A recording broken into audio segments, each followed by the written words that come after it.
আজকে এটা বানানোর জন্য আমি একদমই প্রস্তুত ছিলাম না, কারণ এটা কিন্তু সম্পূর্ণই আমার ছোট ছোট যে পিচি পিচি ভাগ্নিরা আছে সাইরা সামিরা ওদের জন্য বানিয়েছি, আর ওদের বুদ্ধিতেই কিন্তু আজকে আমি বানিয়েছি। আর এর আগে কিন্তু আমি বললাম যে আমি আম দিয়ে কিছু একটা রেসিপি বানাবো, আর আমসত্ত্ব যেহেতু এর আগে একবার আমার আমসত্ত্বর ভিডিওটা হয়নি, তখন আমি বলেছিলাম যে আমসত্ত্বর ভিডিওটা আবার দিব। তো আমসত্ত্ব বানানোর জন্য প্রস্তুতি নিচ্ছিলাম, আর আমি করছিলাম মানে যে আম দিয়ে কি রেসিপি করা যায় আমার বোনকে বা আমার পরিবারের সবাই সাথে আলোচনা করছিলাম যে আম দিয়ে আর কি বানানো যায়, যেহেতু অনেকগুলো আম আছে, পাকা আম আছে, কাঁচা আম আছে, দুইটাই আছে। তো শ্যুট করেই সাইরা সামিরা ওরা একজন সামিরা বলে উঠলো যে আমাকে শ্যামাই দিয়ে যাতে আমি পাকা আম দিয়ে বানিয়ে খাওয়াই। তো ওর জন্য আজকের এই রেসিপিটা। তো যাই হোক, এর আগে কিন্তু আমি আমসত্ত্ব বানিয়ে ওরা যে রোদ উঠেছে রোদে দিয়ে আসলাম। তো এই তো হয়ে গেছে আমসত্ত্বর রেসিপি আর দেখালাম না, কারণ এর আগে আমি কিন্তু দেখিয়েছি হুবহু সেমই, বাট একটু ডিফারেন্স, ওইটার কালারটা ছিল অন্য আর এটার কালারটা ছিল অন্য। তার আগে ছোটো চুলাটা তারপরে আমি ছোটো চুলাটা জ্বালিয়ে ফেললাম। আর বাচ্চাদের আবদারের বাচ্চাদের রেসিপি, আমি একদমই এই রেসিপির জন্য প্রস্তুত ছিলাম না। তো দুধটা আমি আঁচ দিয়ে দিলাম, আর এখানে আমি 2 টুকরো দারচিনি দিলাম। এলাচির গন্ধটা আমি সহ্য করতে পারি না, তাই আমি দারচিনি দিলাম, চাইলে আপনারা এলাচি দিতে পারেন। আর আমি আজকে সেমাই রান্না করব আম দিয়ে। আর এই সেমাই রান্না ভিডিওটা আমি কি বলবো, অনেকেই তো জানেন যে সেমাই কীভাবে রান্না করে। আসলে লাচ্ছি সেমাইটা এক একজন এক একভাবে রান্না করে, আমিও একভাবে রান্না করলাম।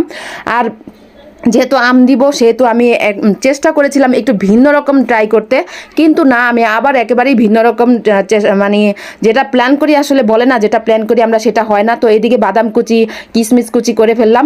আর এই যে আমগুলো মাঝখানে দেখে আসলাম, আমগুলো কিন্তু অনেকটাই শুকিয়ে গিয়েছে, অনেক রোদ উঠেছে, যেহেতু আজকে 2 দিন ধরে যাবত অনেক গরম আর বৃষ্টি নাই। তো এইদিকে রোদে এইদিকে সুযোগ ছিল যে আমসত্ত্ব বানানোর। এর আগে আমি আমসত্ত্ব বানানোর ভিডিওটা মানে এত কষ্ট পেয়েছিলাম, মানে কি বলবো। যাই হোক, অনেকেই তো হয়তো জানেন গ্যাসের চুলার সামনে নিচে দিয়েছিলাম বলে আমসত্ত্বটা কালচে ভাব হয়ে গেছিলো। তো এই তো লাচ্ছি সেমাইটা এখন প্রস্তুত করছি। সবগুলো এখানে কাপে এক এক করে দিয়ে দিচ্ছি।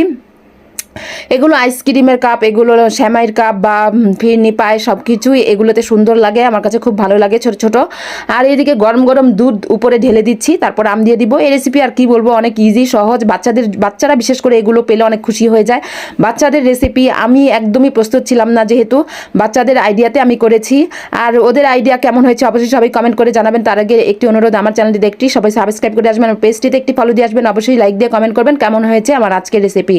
আর আমার এই সুন্দর সুন্দর ভিডিও পেতে হলে অবশ্যই সবাই আমার যে ফলোয়ার্স বা ফলো বাটন পেজের, সেখানে গিয়ে অবশ্যই এখানে কি বলবো ফেভারিট অপশনটা দিয়ে রাখবেন, যাতে খুব তাড়াতাড়ি সবাই আমার এই পেজটি পেয়ে যান, আমার ভিডিওগুলো পেয়ে যান। তো এদিকে এ তো হয়ে গিয়েছে, খুব তাড়াতাড়ি হয়ে গেছে, বেশি সময় লাগেনি, আর ভিডিওটা বড় করতে পারিনি। সবাই ভালো থাকবেন, সুস্থ থাকবেন, স্বপ্নের পথে পাশে থাকবেন, আমার জন্য দোয়া করবেন আমি যাতে অনেকটা এগিয়ে যেতে পারি। আর আমি একটু ট্রাই করলাম, আর বাকিটা কিন্তু আমি ফ্রিজে রেখে দেবো, কারণ এটা ঠান্ডা ঠান্ডা খুব ভালো লাগে। সবাই ভালো থাকবেন, সুস্থ থাকবেন, আর আমার জন্য দোয়া করবেন। আল্লাহ হাফেজ।